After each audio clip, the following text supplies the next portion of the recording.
Por favor, pegue a sua Bíblia, o livro de Gênesis, capítulo 21 e versículo 30.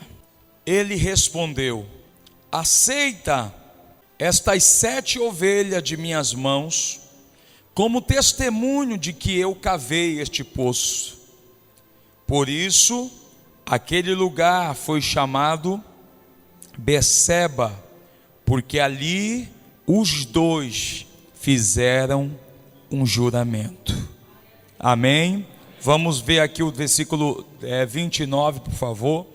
Diz: pelo que Abimeleque lhe perguntou: o que significam essas 7 ovelhas que separaste das demais?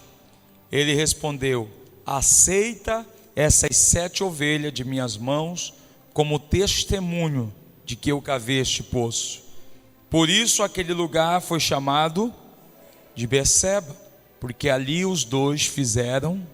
Por isso a palavra Berseba, ou poço Berseba, significa o quê? O poço de juramento, um poço de aliança, um poço de aliança. Amém? Eu quero fazer uma pergunta para você. Quantos aqui de nós alguma vez já sentimos a necessidade de parar tudo para começar de novo?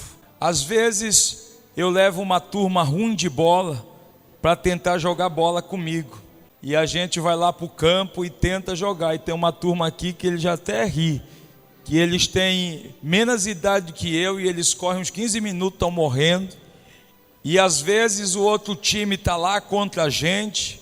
Às vezes eu levo os pastores, e eu sou organizador aqui do meu time. Geralmente é só remista que joga no meu time, pouco Paysandu joga, porque Paysandu eu já fico de olho, estou brincando, né? E muitas das vezes, quando o time está desorganizado, a gente percebe que o outro começa a fazer a festa. E muitas das vezes já aconteceu do nosso time ficar atrás do placar, e de repente eu paro tudo. Para, vem aqui todo mundo, vem aqui todo mundo. E aí eu dou uma palavra, coloco ordem na casa, e de repente o jogo vira, e a gente não sai mais da frente do placar. E agora o outro time começa a ficar desestruturado, porque jovem, a gente deixa ele correr, que ele cansa, e ele pensa que ele tem energia, e a gente vai só tocando a bola e deixa ele ficar correndo, e deixa ele gastar. Vai chegar o momento que ele não vai mais conseguir desenvolver como ele estava no início, e aí é preciso de ordem.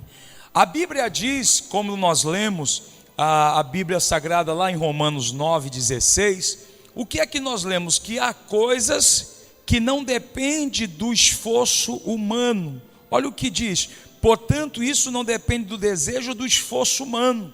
Então há coisas que não é a força que vai fazer você vencer. A Bíblia diz lá no capítulo 9 de Eclesiastes, todos nós aqui conhecemos, eu acredito que muitos já de cor conhecem isso, e diz a palavra lá, diz: refletir sobre tudo isso, e cheguei à conclusão de que os justos e os sábios e aquilo que eles fazem estão nas mãos de Deus. O que os espera, se amor ou ódio, ninguém sabe. Todos partilham um destino comum. Ou seja, o justo e o ímpio, o bom e o mal, o puro e o impuro, o que oferece sacrifício e o que não oferece. O que acontece com o homem bom, acontece com o pecador. O que acontece com quem faz juramentos, acontece com quem também teme fazê-los. O que Deus está resumindo aqui? Diga: todos partilham do mesmo destino.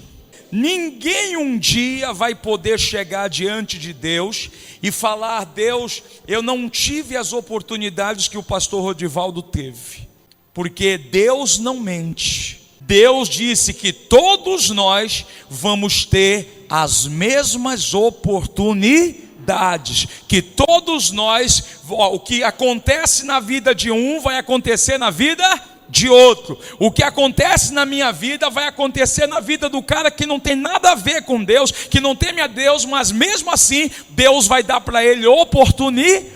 idade e às vezes ele não vai aproveitar. Mas todos vão ter e compartilhar do mesmo destino, e o que acontece na vida de um vai acontecer na vida do outro. E o que é que faz, pastor, então? Versículo 3. Aí diz o texto que nós já muitas das vezes lemos: este é o mal que há em tudo que acontece debaixo do sol. O destino de todos é o mesmo. O coração dos homens, além do mais, está cheio de maldade e de loucura durante toda a vida, e por fim eles se ajuntarão aos mortos. Quem está entre os vivos tem esperança. Até um cachorro vivo é melhor do que um leão morto. Por favor, capítulo 11. Você já entendeu isso, amém? Agora, versículo 7, lá do capítulo 9. Portanto, versículo 5. Pois os vivos sabem que morrerão, mas os mortos nada sabem. Para eles não haverá mais recompensa, e já não se tem lembrança deles. Para eles o amor e o ódio, a inveja, muito desaparece, nunca mais terão parte em nada do que acontece debaixo do sol. Portanto, vá e coma com prazer da comida e beba do seu vinho de coração alegre, pois Deus já se agradou do que você... Versículo 10. O que as suas mãos tiverem que fazer, que o faça com toda...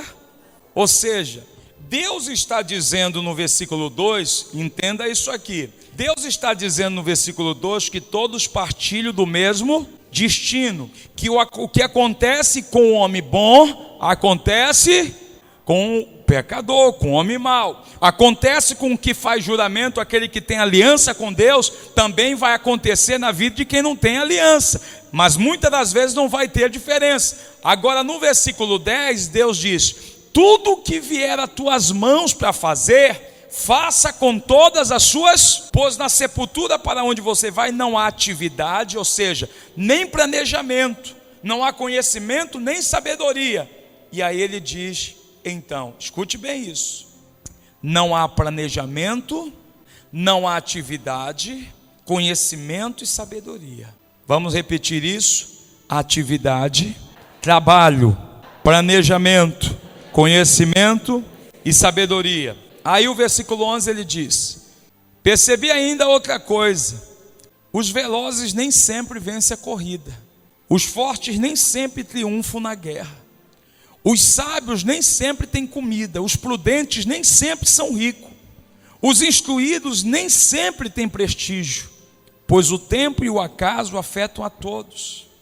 A NTLH, por favor, no final diz a palavra aqui, pois tudo depende da sorte e da ocasião. A RC diz, mas que o tempo e a sorte pertencem a todos. Numa outra linguagem, volta a NVI, diz que o tempo e a oportunidade ocorrem a todos. Vamos repetir, diga: nem sempre os velozes vencem a corrida, nem sempre os fortes ganham a guerra, nem sempre os sábios sempre têm comida, ou os prudentes sempre são ricos, ou os excluídos sempre têm prestígio. Não, mas a oportunidade e o tempo ocorre a todos.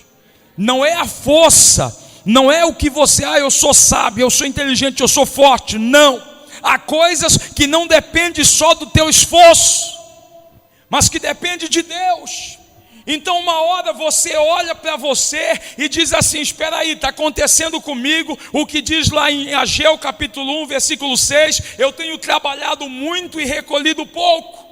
Semeais muito e recolheis pouco, comeis, mas não dá para se fartar, vocês bebem, mas não dá para se saciar, vestivos, porém ninguém se aquece, e o que recebe salário, recebe para colocar no saco furado. Aí você olha e diz assim: eu tenho sido essa pessoa.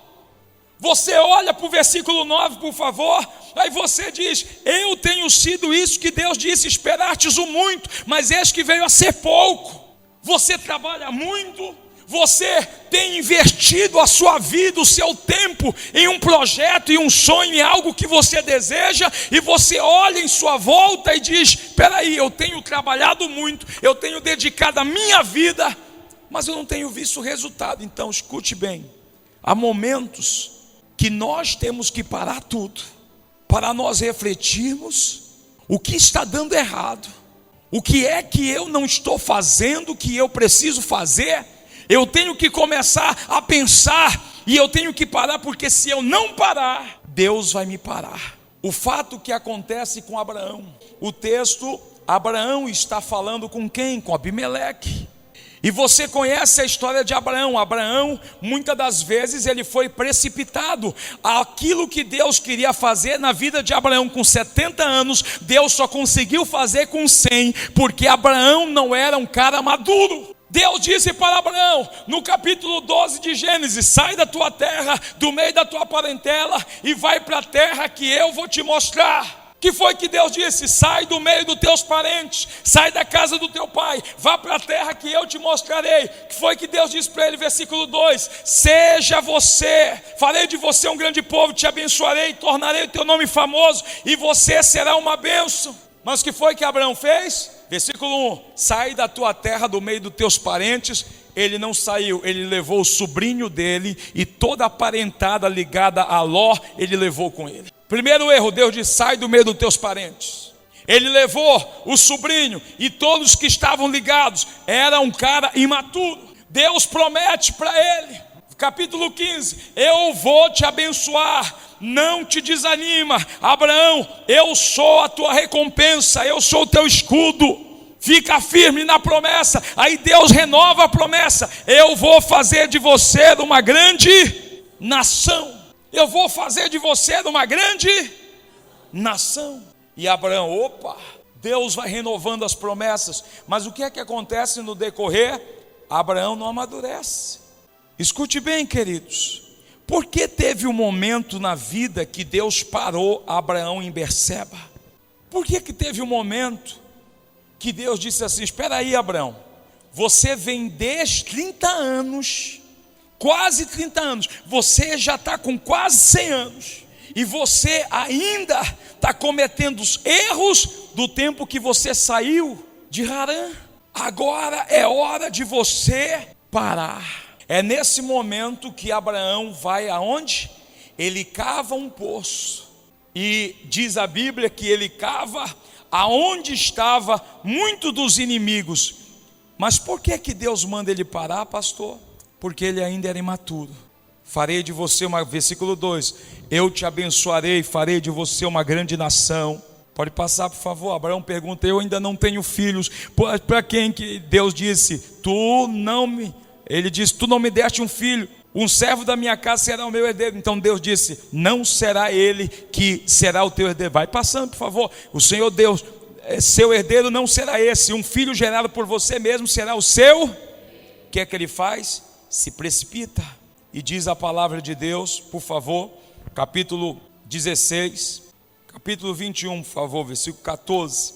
E aí diz a palavra de Deus, o que é que ele faz? Na manhã seguinte, Abraão pegou alguns pães e uma vasilha de couro cheia de água, entregou-os a Agar, e tendo-os colocado nos ombros dela, despediu-se com o menino. Ela se pôs a caminho e ficou vagando pelo deserto de Berseba. O que foi que Abraão fez? Se precipitou. Deus disse que um homem gerado dele seria o seu herdeiro, mas Sara era estéril. Então ele vai e se deita com Agar, uma escrava, e ele tem um filho. E a bênção que Deus tinha para ele, mais uma vez, retarda, porque ele está atingindo um princípio de Deus que é imutável. Mais uma vez ele está se precipitando. E diz a palavra de Deus que os anos passam. Sara está envelhecendo. Ele pega Agar para não ter confusão entre as famílias, despede a multidão, despede Agar, manda Agar levar Ismael. E diz a palavra de Deus que a promessa não era para Ismael, a promessa era para Isaac. E é nesse momento que Abraão, naquele momento, volta lá o texto que nós lemos, 21, onde nós lemos, versículo 30, quando Agar e Ismael vai para o deserto de Berseba, é ali que ele cava, versículo 31, por isso chamou daquele lugar de Berseba. Aquele lugar chama, porque ali os dois fizeram o juramento. 32, assim fizeram aliança em Berseba. Abimeleque e ficou comandante das suas tropas, voltaram para a terra Abraão plantou, por favor, Abraão por sua vez plantou uma tamargueira em Berseba e ali invocou o nome do Senhor, o Deus eterno. Versículo 34, e morou Abraão na terra dos filisteus por longo tempo. Capítulo 22, versículo 19, diz a Bíblia: então voltou Abraão a seus servos e juntos partiram para Berseba, onde passou a viver. Aquele momento é um momento de divisão de águas na vida de Abraão. Ele está deixando todo o tempo errado, que ele se precipitou, que ele errou, que ele foi imaturo, e agora Deus está mandando ele fazer um pacto. Ele levanta um altar para Deus, ele invoca o nome do Senhor, e diz a Bíblia que ele vai morar em Berseba. E ali, a partir dali, ele vai ter a chance de recomeçar a sua vida com a promessa de Deus na vida dele, porque Isaac agora está vivo, Isaac nasceu, Isaac está do lado dele, com a mulher dele, Sara. Abraão tem a oportunidade de recomeçar a sua vida fazendo o certo. E sabe o que é que acontece? Diz a palavra de Deus que Abraão foi para Berseba, e diz a palavra, por favor, pode passar, que ele ali, passado algum tempo, disseram a Abraão que Milca dera filhos a seu irmão Naor. E a gente for ler aqui, eu não quero me prender aqui, mas diz que Abraão prosperou em Berseba, que Deus mudou a história de Abraão em Berseba, que aquele Abraão precipitado ficou para trás, que aquele Abraão imaturo ficou para trás. Berseba é o lugar que você tem que parar. Berseba é o lugar que Deus te para. É o lugar que você tem que parar e analisar o que é que aconteceu até aqui na minha vida, porque tudo deu errado. Abraão analisou e disse: é tempo de eu recomeçar. E ele recomeçou fazendo uma aliança com Deus e fez um juramento com Abimeleque. Ele disse: vou te dar essas 7 ovelhas. O versículo 30 que nós lemos do 21, vou te dar essas 7 ovelhas, para que fique aqui estabelecido um juramento, um testemunho de que eu cavei este poço. O que é que faz então Abimeleque? Ele deixa Abraão naquelas terras e ele vai embora. Abraão, aquelas terras que lá na frente os filisteus queriam entulhar, jogar entulho nos poços de Isaac, de Jacó, aqueles poços, aquelas terras não eram dos filisteus, aquelas terras eram de Abraão. Você sabe essa guerra que você vê entre Israel e Palestina, você vê essa guerra lá na faixa de Gaza, tudo aquilo vai ser de Israel, e algumas partes já é. E os palestinos querem de volta, não porque Israel pegou o nosso território, porque eles invadiram o território, não, aquilo já é deles, porque Deus prometeu para Israel que daria a eles todas aquelas terras, e diz a palavra, queridos, Isaac, capítulo 26, versículo 18, nós lemos aqui a trajetória de Isaac, as dificuldades que ele enfrenta. Isaac reabriu os poços cavados no tempo de seu pai Abraão. Isaac agora chega para retomar o território que o pai dele havia conquistado. Deixa eu perguntar uma coisa: quantas promessas da sua vida que Deus abriu para você, poços de oportunidade, que Deus abriu para você o caminho, que Deus fez com que as portas se abrissem e você foi perdendo as oportunidades. As confusões da tua vida, as brigas, as contendas, o levante de Satanás, as dificuldades foram paralisando a sua vida e você foi desistindo do que é seu por direito. Você sabe que quando a gente ora, a gente não tem que dizer: ó Senhor, me dá isso. Sabe por quê? A Bíblia diz que bendito seja o Deus e Pai de nosso Senhor Jesus Cristo, que já nos abençoou com toda sorte de bênçãos espirituais. Você sabe que a Bíblia diz: ah Senhor, me dá prosperidade. Deus está dizendo: meu filho, prosperidade já é sua. Sabe por quê? Porque está escrito em 2 Coríntios que aquele que era rico, por amor de vós se fez pobre, para que a maldição da miséria fosse quebrada. Ele, sendo rico, se fez pobre, para que pela sua pobreza nós enriquecêssemos. 2 Coríntios capítulo 8. Diga, ele quebrou a maldição da miséria. Alguém já foi na minha frente e já abriu o poço. Diga, alguém já foi na minha frente. O Isaac só foi reabrir os poços que o pai dele já havia cavado. Querido, Jesus já veio na nossa frente. Ele já inaugurou uma era de prosperidade. Então às vezes eu fico pensando, como é que tem crente que ele fica pedindo para Deus?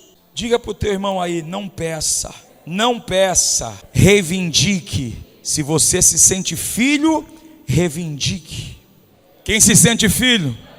Então eu não vou cavar, eu vou reabrir. Diga, as portas já foram abertas, as bênçãos dos céus e da terra já foram liberadas, eu vou só conquistá-las. 2 Coríntios 8:9, que eu ainda há pouco falei, por vocês conhecem a graça de nosso Senhor Jesus Cristo, que sendo rico, por amor de vocês, para que por meio de sua pobreza, vocês se tornassem ricos. Então por que eu vou aceitar a miséria? E o que é miséria, pastor? É você não ter aquilo que você deseja.